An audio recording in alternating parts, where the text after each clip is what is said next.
Meron ba tayong hard evidence na na pwedeng ipakita that would really say na tama yung sinasabi nila? Yes. Na yung allegation ng Yes. maleta cash delivery allegation ay totoo. Kasi Yes. syempre, of course, kailangan i-back up yan ng hard evidence. Yes. So, ito. What is it? Ito yung pictures na Mhm. pinapakita nila, yung bilangan ng pera. Uh-huh. Ito yung delivery. Di ba? Ito yung unang delivery. Ayan Ito yung isa mga pa. maleta. Oo, maleta. Oo. Tapos, okay. Saang bahay daw yun? Bahay ba yan? May Anong binanggit lugar silang, yan? may binanggit silang mga Oo. kong. Mhm. Tapos, dito naman, ayan, pinakita nila na si Sergeant Gutesa kasama nila. Sabi nila, totoo. Mhm. Yung delivery.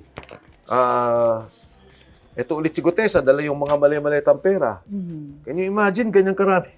Yeah. Pera yan, ha? Mhm. So, and then, ito yung ginamit sa ICC ng mga kotse, Mhm. ng mga investigators, and I think one commissioner, if I'm Yes. not mistaken. What else? Ano yung mga matrix dyan? Ito yung assignment nila nung sa ICC Kumbaga sila. parang itinerary. Oo, kung sinong assignment umiikot sa kanila. I'm sorry, ICC, ICI? ICC. ICC. Oo. Yung nga, yung Oo. sa investigation. Ito yung may mga na... naiwan damit yung mga ICC. Pinaship sa kanila, so may resibo na binayaran So do you nila. believe that easy na pwedeng bayaran ng mga ICC investigation? I don't think na I'm not sure. Oo. Pero the fact na may libre kayong pakotse, libreng pa-hotel, pakain, mali sa akin yun. Mhm. Because it should be an independent investigation.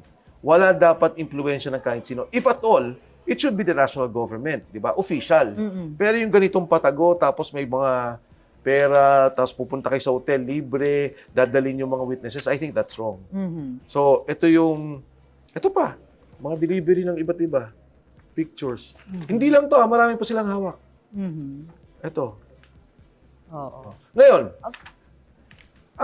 parang ganito yung nangyari eh. Si Saldico, magkakasama sila, si Saldico ang bumarel. Diba? Siya yung nag-commit, binaril niya yung tao. Pang! Sabi nung 10 kasama niya, oo, kasama kami dyan.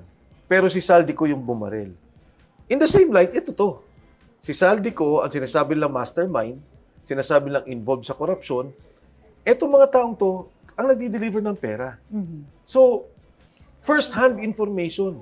Yung kanila, kasi sila mismo eh. Ako nagdala dito, ako nagdala sa bahay. Mhm. Plus, nagulat ako, bakit ang dami yung pictures? Kasi pala, para tong proof of delivery sa Lalamove, sa Grab, Mhm. may proof of delivery. Na-deliver na. Na-deliver nila. Ganun, no? Kaya itong hawak nila Merong na to. date stamp ba yan? Kasi dun- one can easily, where I'm coming from, no? One Yes. can easily put up, di ba, mag-picture, mag-create Yes. ng mga maleta to say, Yes. oh, ito yung nangyari na delivery. Yes. So, meron bang time and date stamp Well, yan? if they do a Picture forensics na of yan? that, I'm sure dun sa mga hawak na cellphone nandun yun. Mhm. And then if they do a forensics of the pictures,